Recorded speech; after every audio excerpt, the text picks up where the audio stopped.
Hey, Teddy K here for the Best Buy blog, and in this video we're taking a look at the Kobo Elipsa, Kobo's latest e-reader that comes with a pen and a larger screen. How do those two things compare to previous Kobos that have already come out? The Elipsa is a departure for Kobo in more ways than one. It's not just the size, but it's also the fact that there's a pen.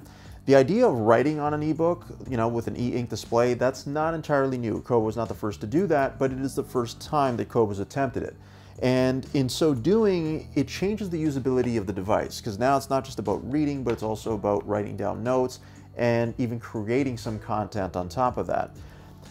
When I compare this, of course, to devices like we have the Libra H2O, and then we have also in a sleepcover case here, we got the Nia. These were two of the previous Kobo devices that also in their own right are distinct and different. But in both of these cases, the main focus is just to read, not really create anything. So what got me curious about this device more than anything was, well, what would the pen's value really be? What could I do with it?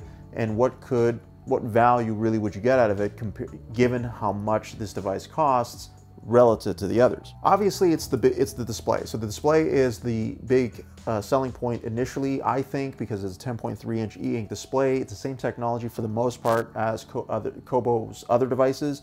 One key thing that's missing is the Comfort Light Pro technology. So if you're going to use this in the dark or in dim lighting, you're not going to get that yellow tint that was prevalent in the Libra H2O, for example, which is a little bit easier on the eyes. I think we were reading at night. In this case, all you can do is just dim the light. You can't really change its tint or its color temperature. And so to me, I feel like that should have been in this device considering how premium it is, but unfortunately Kobo left it out. The pen, I'm going to get to the pen in a little bit later because there are caveats to using that, but the key thing here is that when you're reading on a device this large, it means that you can expand text, you can make text bigger, more so than you could on other devices. You could also read in landscape mode, so if you wanted to, for example, like I'll just do it here, if you wanted to read in landscape mode, you can do it. Now here's the thing though. One thing I would have loved for Kobo to do is to set it so that if you read in landscape, you can see the fold of the pages too. Basically just have two pages facing each other so you can read it almost like a real book. Kobo has not done that. They could though with a software update. We'll have to wait and see if they do that. That being said, now all that being said, when it comes to where the pen fits in to reading, because Kobo is trying to suggest, or at least market, that the pen is part and parcel of you reading, because if you want to make notes, if you want to highlight things, you can just do it with this. That is true for the most part, but there is one key thing that I think you need to know, which is that any ebook that Kobo sells that has DRM, digital rights management protection, so it's DRM protected, you can write notes, but they're going to disappear as soon as you turn the page. You can highlight anything, that'll stick around, but when it comes to taking notes, it needs to be non-DRM content. So if you upload a PDF, you upload an EPUB document, you have a book or something that you've uploaded to the Kobo when you connect it to the computer, because unfortunately you can't do it wirelessly as easily, that is fine. You can write notes and they'll stick around, just like here, right? So like if I turn the page and I go back, you'll see that the notes are still there. So for that, it works.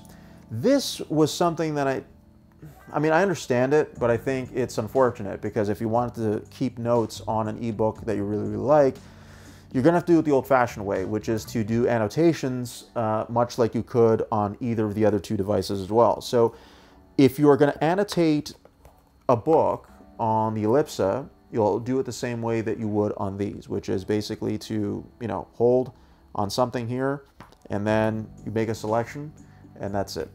So from there, you just type in what it is you want to say, and that's that. I should note also that there's 32 gigs of storage on the Elipsa. There's 8 on the other two Kobo devices.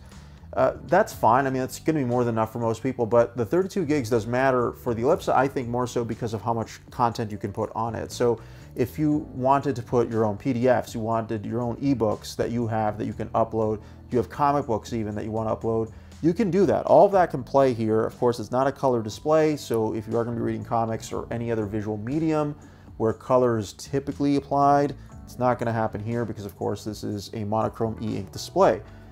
However, at least the content being there, like, I mean, the support for various file formats still there, so nothing has really changed as far as that goes. The kind of access that you would expect from a Kobo device with Overdrive, for example, so you're borrowing books from a public library or from Pocket, so you're saving articles and things that you see on the web for you to read later on. All of that applies here. In fact, there's even Dropbox access in case you want to upload or upload files from there. So, or to go vice versa. So you've created notes and you want to save them to Dropbox, you can do that too. Pretty good integration, and it makes sense under the circumstances. The pen, however, like I said, has a couple of caveats. One, I already mentioned with the DRM content. The other is whether or not it really suits you. So it does use a quadruple A battery, so eventually that'll run out, but you can easily replace that. It's a pretty precise pen, but it's not going to be the same as using a pen, a stylus for like a tablet because of the screen technology. There is a slight lag when you're doing it on here. It didn't bother me too much, but if you're writing a lot, you may eventually find that there's a bit of a lag. There was a little bit of bugginess too when I was using the Elipsa. Clearly Kobo is trying to remedy that with software updates, but I did find that at times there was like almost like a pause, like a strange pause, like it hadn't crashed, but it kind of froze and then eventually went back again. Rarely though, interestingly, that didn't really happen so much when I was writing, but more so when I was reading. So I don't know, very weird. But in any case, when you want to take notes, you have two options. So you can go to My Notebooks and you can start with a basic notebook or an advanced. Now the basic is pretty standard in that you just start writing, whatever it is you want to write, you just take notes. You have a typical graph, a graph sheet of paper shows up. You of course can always add new sheets just by tapping on the right side. So there, again, a document is never as small as it needs to be. It's as large as you want it to be. So that's the basic notebook. If you want to go advanced, there's going to be some recognition involved. So you can convert handwriting to text, and that also goes for example, you want to apply some diagrams or equations. You can do that. The menu on the top right allows you to do that. So it's very easy to do, pretty simple. For the most part, the results are going to look good. Other times the recognition is way off, as I noticed more than once, but I will take some of the blame for that because my handwriting, especially on devices like this, leaves a lot to be desired. It's like a doctor almost. But in any case, look, the point is that the pen is useful, but it's useful, I think, primarily when it comes to the documents that you either create or that you upload to the device. Too often I would be reading an ebook that I purchased from the Kobo store, and all I could do was highlight and then make regular annotations that I can already do on these devices. I mean, again, like if we're talking about just reading books, then I would just get one of these, unless I really desperately wanted the larger display. But really, these two devices, I didn't see a significant difference in reading on these two than I did on this. The only difference really was just the size, which of course affected how big the text could be. So for me, when it came to the pen, I like the idea of writing notes. It helped me remind me of things. It helped me remind me of things to look up. What I didn't like is that if I was reading a book that I got from the Kobo store, I would have to create a notebook, like a note in My Notebooks, and then make the notes there. But if I ever wanted to reference them while I was reading something, I'd have to get out of the book and then go into that. It's not convenient. It's not even close to being the same as what a tablet would be, which is why I can't compare this to a tablet, as an apples to apples comparison. It is very, very different that way. So that's why even when I compare the Elipsa to the Libre H2O and the Nia, even there there's a significant difference because, again, of course, there's no real input here. I mean, other than you just kind of navigating the interface and reading the content that you want to read, there's not a whole lot going on with these devices. Not to mention that one cool thing that the Libre H2O has is that it's also waterproof. So if you want to go into a tub or a pool and read, you can totally do that with this. Surprisingly, you can't with this. You certainly can't with the pen. The pen needs to be, just keep it away from water completely. But the Elipsa itself is not water resistant at all. So this is not a device you're going to be, just playing around with, while you're sitting in the tub and brainstorming some idea. Not going to happen. Don't do it. You'll ruin the device. So I'm going to conclude here with what I think the Elipsa is and who it's for.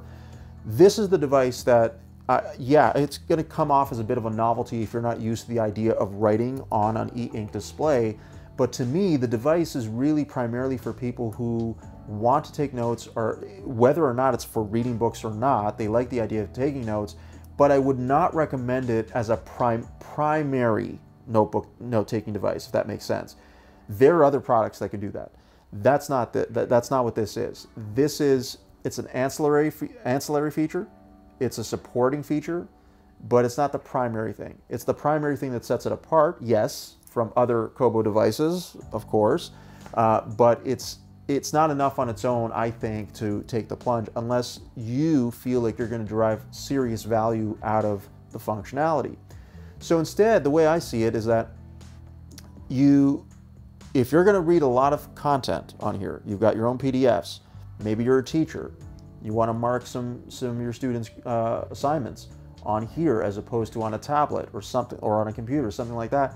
I could see that, because the notes you take that you make on the document will stay there even when you upload it to Dropbox. And if you want to convert those notes to text after, you can do that too. So there is some value there depending on what kind of job you're doing and how easy it is for you to do it on this device. And that's my take on the Kobo Elipsa relative to some of Kobo's other devices like the Nia and the Libra H2O. For the Best Buy blog, I'm Teddy K. Thanks for watching.